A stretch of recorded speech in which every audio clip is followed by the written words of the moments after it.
maintained a high state of social and political integrity. The two great leaders of these Amerinds were Deganawida and Hiawatha. It is impossible to study the life of Deganawida, whose coming was announced by a mysterious visitor from the heaven world, without realizing that he fulfilled all the requirements of the adept tradition. Deganawida was born of an immaculate conception. Let me say that again for you folks. Deganawida was born of an immaculate conception, possessed the power to work miracles, prayed and fasted, practiced the vigils, was confirmed in his mission by the Great Father, and passed through numerous trials and persecutions. Hiawatha became his first and most distinguished disciple, and these two, working together, sought to establish everlasting peace among their peoples. The founder of the Inca dynasty of Peru was the initiate statesman Manco Capac, who flourished in the 11th century A.D. He reformed the social and religious life of the tribes of the Aymara Quichua race in the capital city of Cuzco, which he built. Manco Capac established the religion of the sun. He was a statesman of ability and claimed to be a direct descendant of the sun god. The empire of the Incas, which he founded, is remembered especially for its experiments in socialized living.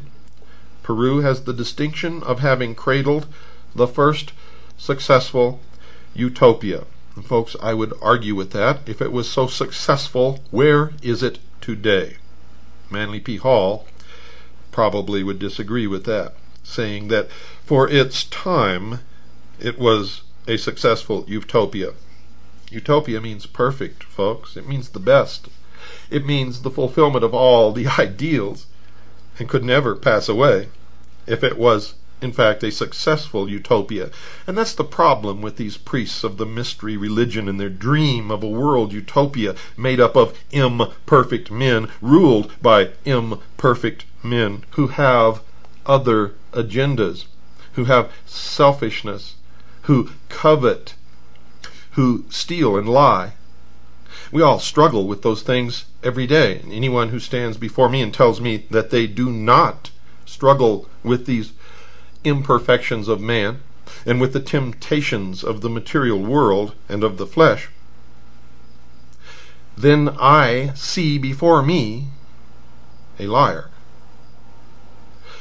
Manco Capac emerges as one of the world's outstanding social reformers, with a vision thousands of years ahead of his time.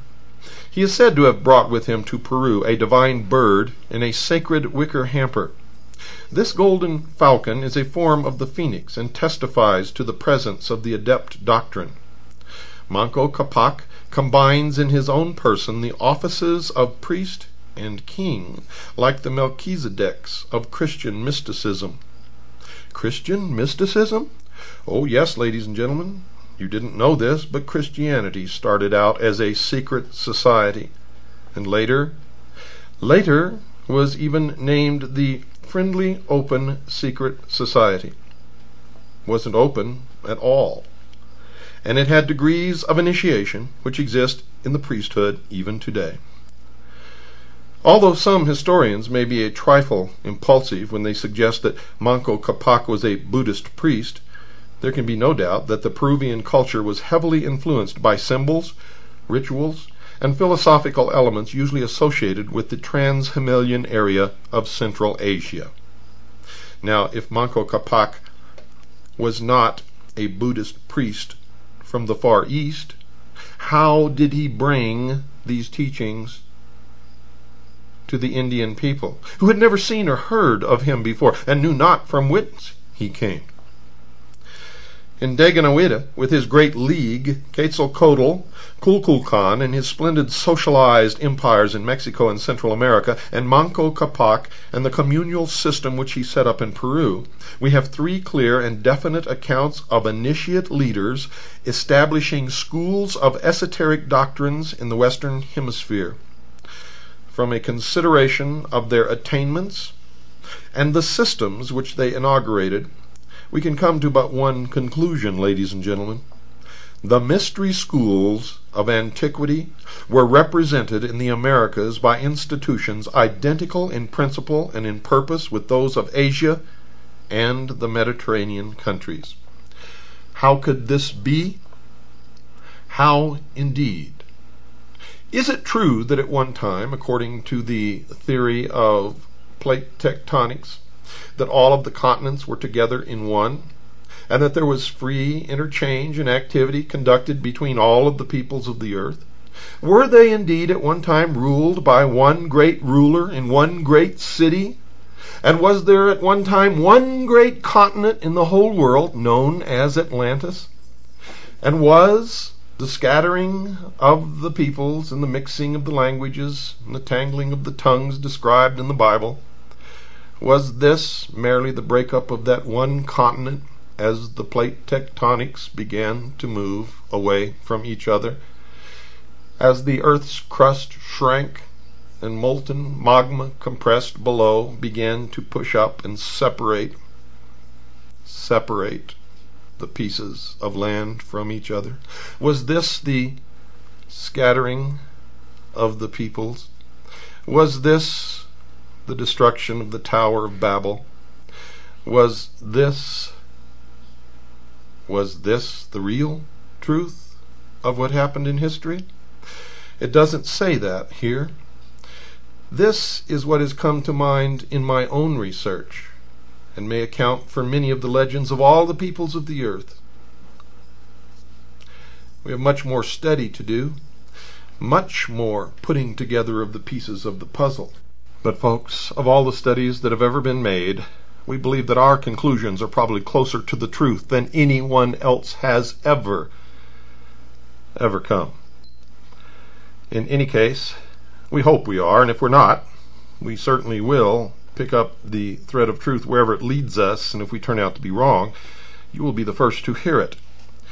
But it appears to us that at one time, all of the peoples of the world had a common source of religion and knowledge, and that somehow these people were scattered over the earth and lost their contact with each other and lost their contact with the source of their religion and their knowledge. And even though some of the portions of their society and some of their religions may differ slightly, at the heart and core of all of them they are the same.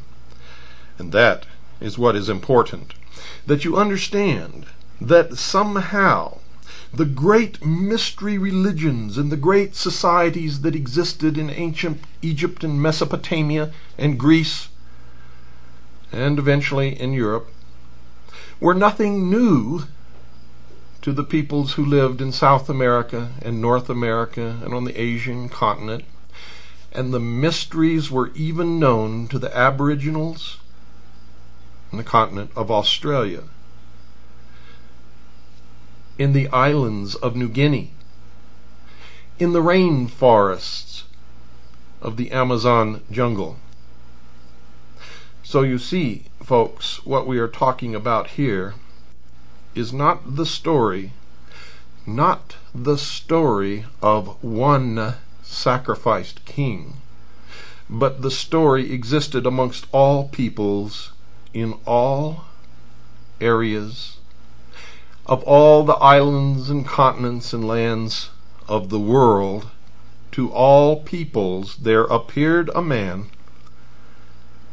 who taught the same teachings, who experienced the same persecutions and ultimately the same death, the sacrificed king, that we in the Western world have always known as Jesus Christ. Was it the same man who appeared to all peoples? Or were they different men sent by God who appeared to all peoples? Or were they merely men who pulled off in their different cultures and societies the greatest hoax in the world? I don't know the answer to these questions, at all. What I believe about Jesus Christ, I believe through faith alone. For indeed no one has ever been able to even prove that the man really lived and walked